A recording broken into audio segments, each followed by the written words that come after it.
Mi smo ponovno u studiju i ugostila sam još jednog kandidata za gradonačelnika, ovaj put gradonačelnika Rijeke. Riječ je o Mostovom saborskom zastupniku Marinu Miletiću.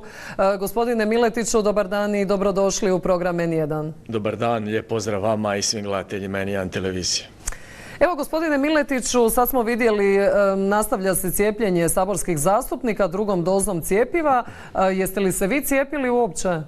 Pa ja sam prebolio COVID i Bogu dragom hvala, u mom slučaju stvarno nisam imao nikakvih simptoma, tako da neću se cijepiti iz tog razloga, no evo, nekako mislim da je važno, slušao sam baš prije vas, evo ovdje sam u studiju šta je govorio i kolega Bačić i ostali, mislim da je važno da se ne smiju zanemariti sve one skupine ugrožene u našem društvu i da ti ljudi trebaju imati apsolutno prioritet prilikom cijepljenja.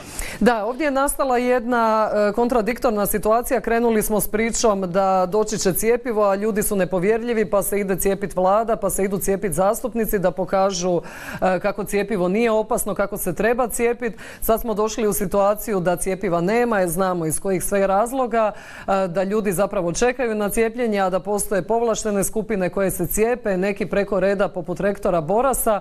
Kako gledate na cijelu tu priču i koliko vam je ova priča sa rektorom Borasom nevjerojatna, pogotovo kada je riječ da je on pukom slučajnošću dobio to cjepivo jer je tada čuo da je ostalo neiskorišteno cjepivo pa da se ne baci, eto dobit će on i njegova supruga. Da, moram priznati da nisam do kraja upoznat sa ovim slučajem oko rektora Zagrebačkog sveučilišta, no ono što definitivno mislim da bi pitanje trebalo postaviti ravnatelju, gospodin Capak, zar ne? On je onaj koji je najodgovorniji, on je onaj koji bdije nad cijelom tom pričom i oko cjepiva i njemu treba to postaviti pitanje. No ja bih rekao da imali smo mi cijepljenje i političara tamo, je li tako, u Varaždinu, u okolici Varaždina, imali smo neke gradske vijećnike, imamo saborske zastupnike koji se cijepe. Mi u Mostu volimo radije se držati naroda, želimo biti dakle uz građane i mislimo da je jako važno da sve one skupine ugrožene građana Republike Hrvatske kojima cjepivo može pomoći, da oni imaju apsolutno svaki prioritet. Osobno ne vjerujem u nikakve elitističke skupine koje bi trebale biti prve, koje bi trebale, ne znam, imati osigurano nešto, nego evo stvarno mislim da političar treba dijeliti sudbinu svog naroda u svakom pogledu. Tako i kada je riječ o cijepljenju. Dobro, rekli smo već zašto je to cijepljenje krenulo, da ne budemo sad populisti. Krenulo se s kampanjom da se ljude privoli na cijepljenje, da bi kasnije ispalo da cijepiva baš i nema za sve. Ali evo još jedna stvar oko cijepljenja, pa idemo dalje. Isto je zanimljivo kod nas sve nešto da se ne baca. Predsjednik ide u klub da se ne baci hrana, Boras, rektor, dobije cjepivo da se ne baci. Kakva je to država u kojoj se eto tako neke stvari opravdavaju time pa da se ne baci? Država je onakva kakvi smo mi i je svatko od nas pojedinaca, ne samo ovdje, dakle ne znam, na primjer u Hrvatskom saboru, nego i u svim strankama, a onda i građani. Dakle, uvijek država počinje od nas i ako smo mi pošteni, ako se mi trudimo živjeti po pravilima, ako mi na koncu, evo, jednostavno ne griješimo u toj nekoj dimenziji, dakle ako smo pošteni, onda je i država ima puno veću vjerojatnost da će biti poštena, a naravno da od onih koji imaju veću odgovornost i koje narod bira da donose zakone, da upravljaju tom državom, oni trebaju biti bez svake mrlje, a ako nisu takvi, onda evo ja se nekako nadam da će i ljudi jasnije vidjeti i uvidjeti stvari već na lokalnim izborima. Da, valjda neće biti i na lokalnim izborima, a izabrali smo ih da se ne baci, pa ajde da se to sve iskoristi što može. Vi idete u bitku za Rijeku nakon ne znam koliko mandata u nizu Vojka Obersnela. Možete li vi kao kandidat jednog desnog centra, rekla bih, osvojiti tu crvenu Rijeku? Pa ja mislim da je veliki problem kada mi u našem društvu etiketiramo jedni druge.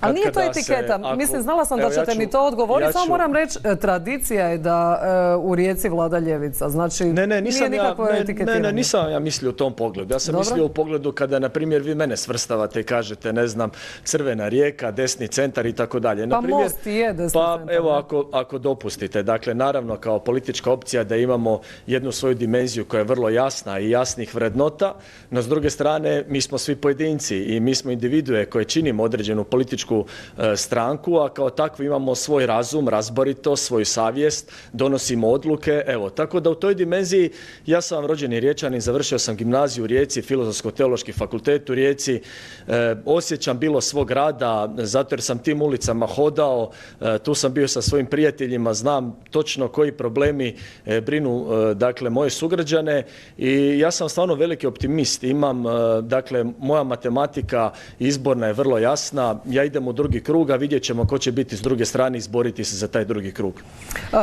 Bi li to mogao biti kandidat SDP-a? Mislite Marko Filipović? Da. Marko Filipović nije Vojko Obersnel. To je jasno. Pa evo ga, ja mislim da je vrlo jasno što sam htio poručiti. Rekli. Marko Filipović nije Vojko Obersnel, gradonačelnik grada Rijeke, aktualni Vojko Obersnel u 5 mandata. Riječani su ga birali, istina, sa onako, rekao bih, ispod prosječnim odazivom na izbore. To je isto jedna poruka kada 70% građana vam ostane doma, to je isto jedna snažna poruka. Dakle, ali Marko Filipović nije Vojko Obersnel. Ja jedva čekam izbore. Dobro, da li se vi isto nadate u izlazak na izbore onih, i sami kažete da je mali odaziv bio inače proteklih godina, nadate li se da možete na birališta izvući i one neodlučne, odnosno one koji na birališta ne idu uopće? Izvući ću ih. Dakle, intenzivno radimo na tome. Ja sam 5 mjeseci u kampanji, prolazim teren, kave s ljudima, naravno sve prema epidemiološkim mjerama. Da, ali sve prema epidemiološkim mjerama.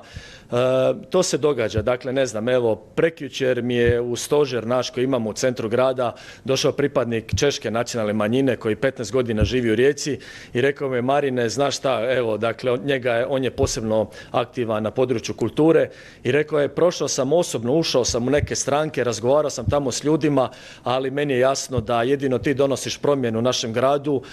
Možda ne dijelimo sve stavove jednake, ali to nije ni bitno za gradonačelnika, podupirem te. I takvih ljudi jako velik broj mi se javlja na dnevnoj razini i stvarno, evo, to mi je sve garant, to su mi sve neki argumenti da radimo jako dobro i bit ću i da idete u taj drugi krug. Dobro, vidjet ćemo to već te 3. nedjelje u svibnju kada su uvijek lokalni izbori.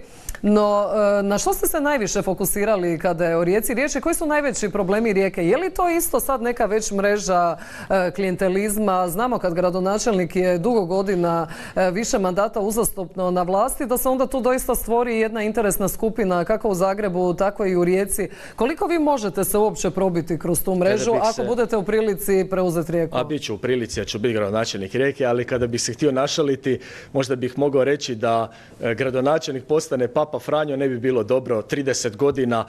Važno je, svaka voda koja je predugo na jednom mjestu postane ustajala i izgubi svoju bistrinu i tu se onda pojave razni mehanizmi koji nisu dobri, tu onda klijentelizam, korupcija, nepotizam uistinu raste i grad Rijeka predugo spava.